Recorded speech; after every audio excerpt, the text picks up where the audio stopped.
Welcome back to another explainer. Today, we're diving into the absolute culmination of an epic. We are unpacking the final chapters of the Jumong narrative, and let me tell you, this is where history and human drama just crash into each other in the most spectacular way possible. We're finally moving out of those muddy, brutal guerrilla skirmishes in the mountains and stepping right onto the grand theater of nation building.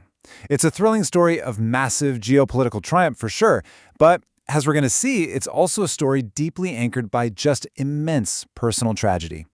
Okay, let's dive into this because this question right here, it's the beating heart of our entire explainer today.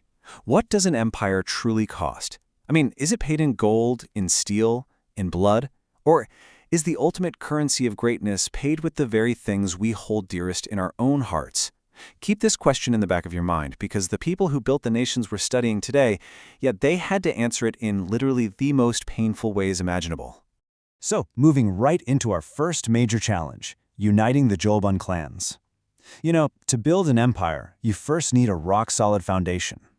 But moving into the incredibly fertile region of Jolbon meant Jumong had to completely shift his playbook from guerrilla warfare to high-stakes diplomacy. And he definitely couldn't pull it off alone. Jumong brought the hardened military might of the Damel army, right? But Sosiono, who was now a widow and the chief of the incredibly powerful Yeyup clan, she provided the ultimate counterweight. And this brilliantly illustrates how she threw her massive economic and political weight right behind his vision. By perfectly combining his military muscle with her economic engine, they created this absolute synergy that the other clans simply couldn't ignore. So, through some incredibly strategic alliances and just sheer mutual ambition, they managed to unify all 5 fractured clans of Jolbon under one single banner. All right, on to the next massive hurdle, defeating the Han Empire. With a unified population and a booming economy finally at their backs, it was time to face the ultimate boss. To make sure this new nation could actually survive, they had to rip the heavily fortified Han military presence right out of the Shuanto commandery by its roots. So how exactly do you defeat an entrenched superpower?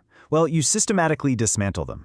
First, you equip your forces with the absolute best, superior steel forged by the master blacksmith Mo Palmo. Second, you deploy these brilliant tactical formations that just completely outmaneuver traditional armies. And third, you unleash the unified, unstoppable might of both the Damuel veterans and the Jolbon warriors. I mean, it was a total blitz. They completely shattered the Han defenses, and in doing so, they finally laid the ghost of Jumong's mentor, He Mo Su, to rest, driving the Han out of their ancestral lands for good. Which brings us to the absolute zenith of this incredible journey, the birth of Goguryeo. The Han are defeated, the land is finally free, and the cowardly, exiled prince and the savvy merchant's daughter now stand together as the triumphant architects of a brand new world. In the year 37 BC, the nation of Goguryeo is officially founded, but to hold this really fragile alliance together, to legally and spiritually bind the Damul military refugees with the native Jolbon economic power, a royal union was absolutely required. Jumong and Sosiono, these two brilliant leaders whose romance had been totally derailed by years of brutal war and tragic circumstance, they finally got married. They were crowned the very first king and queen of the Goguryeo Empire. It's the ultimate happy ending, right? Well, let's just slow down for a second. Let's take a breath here. Because just as Goguryeo begins to prosper, the ghosts of the past suddenly arrive at the palace gates, threatening to tear everything apart. In one of the most stunning twists of history, this massive, shocking revelation completely rocks the newly founded kingdom.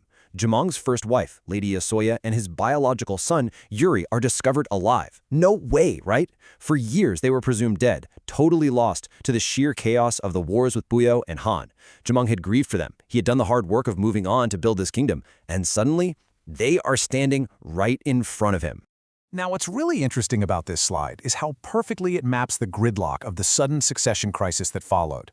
On one side, the Jolbon factions argue fiercely that the throne has to pass to Sosiono's very capable sons, Biryu and Onjo. I mean, after all, they shed their blood and spent their wealth to build this empire.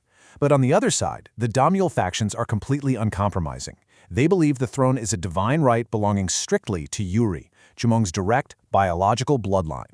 And just like that, the court is totally deadlocked, and this glorious new nation is teetering right on the terrifying edge of a bloody civil war. Which forces us to look at the true price of empire. This brings us right back to that opening question. What does an empire truly cost?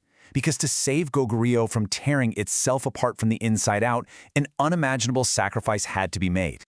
Recognizing the absolutely devastating reality of the situation, Queen Sosiano makes one of the most profound, selfless decisions in all of history. She looks at this empire she literally poured her soul into building, and she chooses to walk away. Step 1, she voluntarily steps down from the throne to just completely eliminate the conflict. Step 2, she gathers her sons Biryu and Onjo, her loyal merchant clan and thousands of followers who deeply believe in her. And Step 3, she marches south into the absolute unknown. She leaves to establish an entirely new territory so that Goguryeo can survive in peace. And actually, as history tells us, that southern settlement would eventually rise to become the mighty Kingdom of Goguryeo. It is just a beautifully bittersweet conclusion. We are left with this incredibly haunting image. Jumong, the legendary founding monarch, standing entirely alone on the stone walls of Goguryeo, watching Sosiono's caravan slowly disappear into the horizon. He achieved everything he set out to do. He defeated his enemies, he saved his people, and he built a powerful, free nation. But his legacy is forever defined by this one thought. He gave up his personal happiness so his people could live in peace.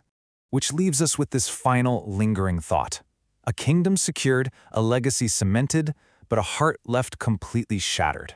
As you think about Jumong standing on that wall today, I really want you to ask yourself, was the kingdom actually worth his personal happiness? Thanks so much for joining me on this explainer. I really hope this helped unpack the true weight of this incredible history. See you next time.